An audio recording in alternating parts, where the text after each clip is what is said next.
आज I am very blessed कि गुरुजी ने आज ये मौका दिया है कि कमलेश आंटी जी के विचारों को आपके सामने मैं फिर से एक बारी प्रेजेंट कर सकूं। कोई इसमें गलती हो जाए तो आप मुझे माफ कर दीजिएगा। गुरुजी की आज्ञा से मैं I am just proceeding.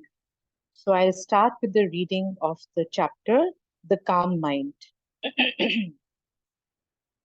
So when you're hearing me, you can hear Guruji speak. You can hear Guruji speak through Kamlesh Aunty as you listen to the words that come out of my mind, mouth today. The calm mind. We cannot see our reflection in running water. It is only in still water that we can see. The same is true with mind. When you quiet your thoughts and mind, you often see much more clearer. Yes, when you overthink, you give your thoughts too much freedom. To control the state of your mind, we tend to give our thoughts a certain power because they appear to be so true and accurate. But given enough energy, our thoughts run rampant and start turning negative. And then the trouble begins. Negative thoughts leads to negative feeling. Then it leads to pain and suffering. The path to happiness starts from understanding of the root causes of suffering. All that are is the result of what we have thought. It is founded on our thoughts. It's made up of thoughts. If we speak or act with an evil thought, pain follows one. If one speaks or acts with pure thought, happiness follows like a shadow that never leaves. So learn to knowledge your thoughts. If they are getting out of control, stop them. When we are at peace with who we are not attached to winning or losing, succeeding or failing.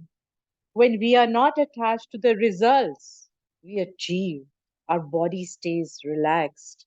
We breathe freely and easily, quieting at the thinking. Mind leads to intuitive action. Intuitive action leads to living calmness, love, light, and peace. We all seek peace of mind in one way or another, in one form or another. All of us desire some degree of alleviation, rest or time out from daily chores and tasks, from stress, problems, the news, people, and the rush of daily life. There are many ways to find peace, but most of them are temporary, bringing temporary inner peace, going to a movie, spending time doing something we love to do, listening to relaxing music, and even sleeping are various ways of experiencing it. It is also possible to gain a stable state of inner peace, which is independent of external circumstances. But this requires some inner work and techniques. Learn how to calm down your mind and emotions because more content, happy, and optimistic relax physically, emotionally, and mentally. Reduce stress and avoid stressful situations, negative thinking, and toxic people. You can begin enjoying inner peace in your everyday life. When there is inner peace, stress, nervousness, and impatience disappear. And that enables you to deal efficiently with the day to day affairs of life. When the mind is clear, you can stop dwelling on negative thoughts, worries, and fears. You can let go of frustrations and negative emotions. You can free yourself from fears and worries, which are useless, and stressful, and do not help in any way to solve anything. You become less judgmental, less critical of yourself and of others. You get the sense of freedom from disturbing thoughts and inner peace and joy. You gain the ability to enjoy calmness even in hectic situations. Any time and place are suitable to begin learning how to gain inner peace. You do not have to wait for the ideal conditions. You can lead a busy life with work, chores, responsibilities, and problems, and yet gain inner peace. The right place and the right time to gain inner peace are here and now, no matter where you live or what you do for a living. Remember that with a problem, there is always a solution. Problems can't exist without a solution. Black can't exist without white or other colors. Up can't exist without down. All that is needed is for us to make ourselves available for the solution and to tap into it. Sangatji, now I start with the next chapter, patience and determination. Know that every little struggle is a step forward in life. Patience is not about waiting, it is the ability to keep a good attitude while working hard on your dreams, knowing that the work is worth it. So, if you are going to try, put in the time and go all the way. This could mean losing stability and comfort for a while. It could mean accepting ridicule from your peers. It could mean lots of time alone in solitude. Solitude, though, is the gift that makes great things possible. It gives you the space you need. Everything else is a test of your determination, of how much you really want it. If you want patience, happiness, peace, divinely blessings, you will do it despite failure and rejection and the odds. And every step will feel better than anything else you can imagine. You will realize that the struggle is not found on the path, it is the path, and it's worth it. End of the chapter. With folded hands, grace of Almighty, bowing down to Guruji's lotus feet. Next chapter, God is the power. With the support of family and friends, we can go through the toughest situations. I truly believe this. The voice of God. So there is a parable that Kamlesh Aunty narrates here, and it's called Steaming Hot Peas Biryani. Steaming hot peas biryani, mouth-watering and delicious. Mother usually made peas biryani on Wednesday afternoons in winter. It was her favorite dish to prepare, for it was easy to make, yet a hot favorite among the kids. Moreover, fresh peas were in season and tasted heavenly. She heated some oil in a pan and added a spoonful of cumin seeds. Then she added a handful of chopped onions.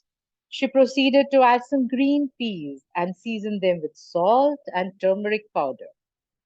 Having sauteed them for a couple of minutes, she turned in the cleaned and washed rice and poured in a good amount of water. She covered the pan with the lid and let it cook on the slow flame. Strangely, the ingredients in the simmering pot started a conversation.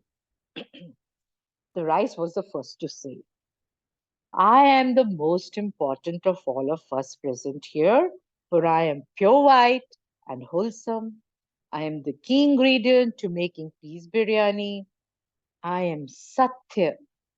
This is the truth. The yellow turmeric powder chuckled and said, No longer are you white, my dear, for I have dyed you in my own color. I am Dharma. This is my duty. The peas smiled peacefully and said, What is peas biryani without peas, eh? We are the most attractive and delicious part of this preparation. We are Shanti. We are peace or peace. And our color is too is green. That is the color of peace. The salt mused to itself and said, who would ever be able to eat peas biryani without salt? I'm the most important part of all. If I were not there, peas biryani would be unpalatable. My taste shall be infused in each particle. I am Prema. I love each one of you equally. The onion said, we add the tang to the dish. We add flavor. We are the soul of all vegetarian food. We are ahimsa. We tolerate all other flavors, yet retain our own. The pan spoke up and said, it's I who is holding all of you in here. But for me, you would all have been separate entities. I have held you together so that is jointly you can become a delicious dish. Where would you be without me? I am disciplined and I am indispensable. The cumin seeds were dancing up and down in the boiling water and said, try making biryani without us. It shall be quite tasteless. We sizzle in the hot oil first of all, for we are devoted to spreading our flavor wherever we go. We are devotion. The biryani was almost ready, and the oil glistened on every grain of rice. Each pea and each cumin seed retains its individual identity. I prevent stickiness. I am discrimination. The water was completely absorbed by now. It smiled contentedly and said, I was determined to permeate into each particle of all of you. Without me, could peace biryani ever have been made? I am determination, and I'm the most important of all. Mother came by and checked to see if the biryani was done. The gas flame smiled to itself and said, each one is so full of its own importance. Without the power of heat provided by me, what would they be?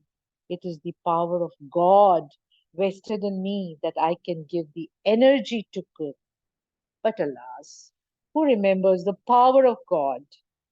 God smiled to himself as the lady turned off the gas and waited till he was needed again. Each one of us in this world is so full of his or her importance. We conveniently forget God, who gives us the power to do everything, whether acknowledged or not, whether remembered or not. God is the power behind doing and making everything, even peace biryani, incidentally. This also provides another lesson for our friendship to be successful. Like making of a biryani with different ingredients, we need all kind of people. None can be left out. While at the same time, like we must value the presence of Guruji, we must also value the unity between all of us friends, and none must be left out. Even one person left out will dent the value of friendship, like it will do to a biryani if one of the ingredients was left out. If we focus on the eternal, we will remain unaffected by the changing experiences of life. End of chapter. Next chapter. Take charge of your life. Take charge of your life. Be a doer, not a watcher. So many temptations lure you into sitting on the sidelines of life, just watching. Riveting TV shows and movies, websites, social media, we emerge blinking and wondering where the time went. Turn off the distractions. Map your dreams. Take one step towards it every day. Your time is most precious asset. Do not give it away carelessly and don't fritter it away. Learn to say no to requests for your time that don't get you closer to your dream. Don't let time get away from you.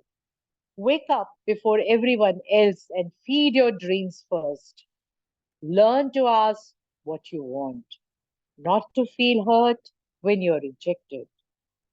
No is just beginning of a conversation. Every successful person has been rejected many times along the way. Keep going. Perseverance is the most important quality that will get you to success. Never stop educating yourself. Life is a continuing education class, and you have to keep up with the reading. Read, read, read. Read books that challenge you, books that infuriate you, books that don't make sense to you. Read across genres. Become the most knowledgeable person in your field. And stay ahead unless you absolutely have to. Don't ask successful people for money. Instead, ask them for advice. Find someone who is where you want to be. Do your homework about her. Make a list of 3 short questions and ask her out for coffee to go over your questions. Learn social skills. Don't be shy when you should be friendly and forthright. Don't be domineering of someone else's time. Don't get high in professional situations. Be kind and respectful to everyone. Remember people's names and say them when you are speaking to them. Listen when others are talking and reflect back to them. When they said so, they know you did. Minimize sentences that begin with I. Do random favors for people above you on the hierarchy. Be the hero of your life, not your worst enemy. Take care of your health, nurture your family. Force yourself to smile and uplift those around you, even when you don't feel like it. Have at least one close friend you can gripe to, where you can let off your steam. Don't burden everyone with your problems. Elevate them with your joy. Forget Forgive others' slights of you. They are probably going through their own battles that you know nothing about. They're just as imperfect as you are. Don't gossip. It's pity and beneath you. Live your values. A part of your life should always be devoted to improving your community. Do not make excuses for avoiding this obligation. Most of all, be positive. You're blessed with life. Be grateful every day. Learn to create your own happiness and how to contribute constantly to the happiness of those around you. Next chapter: when we change, the world changes. Visualize waking up tomorrow morning absolutely contented, satisfied with everything: God, our life, family, food, home, job, friends, money, comfort, city. Accepting myself, people, situations, traffic, pollution, weather as they are. Admiring the beauty and uniqueness in every speck of creation. Savoring morning cup of tea, discharging duties with a smile, enjoying every interaction, sending blessings to everyone, relishing food, focusing only on the good, welcoming surprises, remaining hopeful even in the hopeless situations, simply living it up with faith and love. How different might tomorrow be from today? My quality of life will rise a few notches because I choose to change my tomorrow, and it starts with one thought: contentment for everything I have. My thought triggers a pleasant feeling, an attitude of gratitude, right actions, and soothing behavior. So I send positive energy to my body, to people, and universe, influencing all three. So my health improves, relationships become harmonious, and I contribute to world peace. If I repeat this the next day and the next, what started as changes in me will change my world. Also, I'm always one thought away from changing my world. My world is not somewhere out there, it starts from within me, from my thoughts. I, the being, constantly radiate my energy into the world. So if I immerse the divinity within, the world changes. If I stand up for morals, the world changes. If I reconcile with my past, the world changes. When I go step out into the outer world in this state, my every action will reflect the flavor of my inner world. As angels, we are agents of change. Let us influence our family, country, and the entire humanity, one day at a time, by transforming ourselves. Let our collective energy of goodness envelop the planet to bring a change and bring the golden age, Satyug, in this world. End of chapter. With folded hands, grace of Almighty, bowing down to Guruji's lotus feet. Next chapter, sharing with our soul. Dear soul, tell me, what is bothering you? A prayer which is not answered on time? Or you feel I don't listen to you? I listen to each and every prayer you put in front of me. I watch everything you do. I know what you're going through and what is going on in your mind. I'm worried for you. Some blessings are delayed but never go unanswered. I only give you what you need at this point in time, not what you want. You have to trust me. You must remain calm in adverse situations. Hold on to your faith that you have on me. Don't rush to conclusions that I didn't hear what you say. I'm sitting right here to cleanse your karmas. Let me do my work because I only know what is right for you to get from God Almighty. I'll then hold you tightly. Talk to me. Share every single thing with me as you share with your friends and family. They are there till the time you have this life. They can support you, but I, the one who brought you, and will take you to the end. My love for you is infinite and endless. Just wait patiently for the bad time to get over. Remember, this too shall pass. End of chapter. With folded hands, grace of Almighty, bowing down to Guruji's lotus feet. Next chapter, the soul. Now, so long as all impressions received ever since the soul entered into the sphere of minds and bodies have been removed, the soul is not free until then shall remain subject to karmas. It performs actions only when it activates the mind, and that this happens only when it leaves the sound current and associates itself with the mind. It is free from mind only when it is in contact with the current. At birth, a definite number of impressions are allotted to the soul. They form, in a way, the mold in which the new life has been cast. They determine the temperament, span of life, and trend of our activities during that life. During the lifetime, therefore, these have to be worked out and new impressions have been received. These new impressions, together with the unallotted old impressions, are assorted again, and a definite number is assigned to run through another span of life.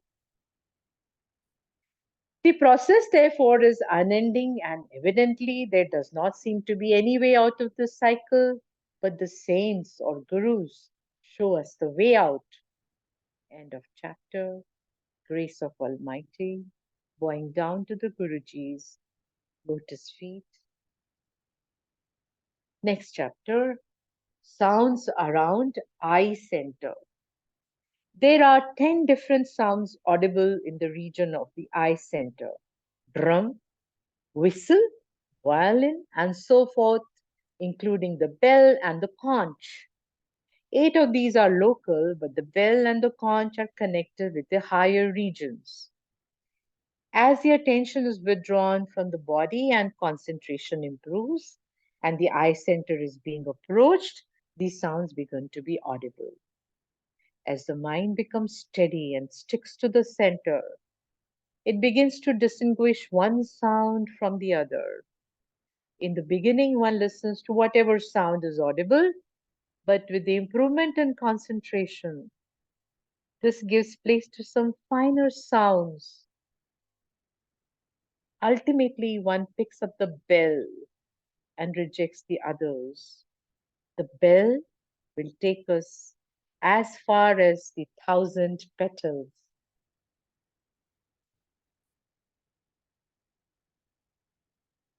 Heaven and hell. Looking for heaven. Now, this is a story that was told of a guru to his disciple. The disciple asks his guru to please show him what heaven looks like. So the guru teaches him how to meditate and explains to him how to go within himself and see heaven. A few days later, the disciple returns feeling somewhat disappointed. The vision of heaven that he had did not match with what he had read in the scriptures. There were no gems, there were no jewels, no milk and honey, no angels floating around in white robes. He wondered if perhaps his guru had made a mistake and shown him a different place. So he went back to his guru and asked him to show him what hell looked like. The guru again teaches him how to meditate and explains to him how to go within himself and see hell. The disciple follows the Guru's instructions and sees in a trance that there is certainly such a place. But there were no evil spirits or burning inferno like people have described over the ages.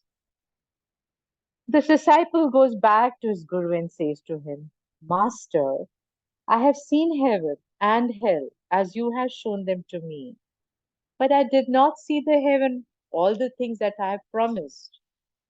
And the hell that I saw was not what the scriptures described. My child, the teacher replied, your heaven or hell is not kept ready for you. You will take them with you when you go. If you take sorrows with you, this is what you will find. If you take love with you, then that is what you will find there. The mind records everything you have experienced in your life and it will play it back for you when you die. So you will create your own version of heaven and hell. In fact, you do not even have to wait for death in order to experience it. You can experience it even now. Looking at our lives, we can see very clearly how true this is. Whatever we experience, whether it be joy, sadness, love, or hatred, all depends on our thoughts, no, the state and activity of our mind. If we are depressed, it is because of the repetitive depressive thoughts that keep bombarding our minds. And if we are happy, it is because we are in a positive state of mind. End of chapter. End of today's reading. With folded pens, once again, grace of Almighty, bowing down to Guruji's lotus feet. Shukrana, Guruji. Shukran.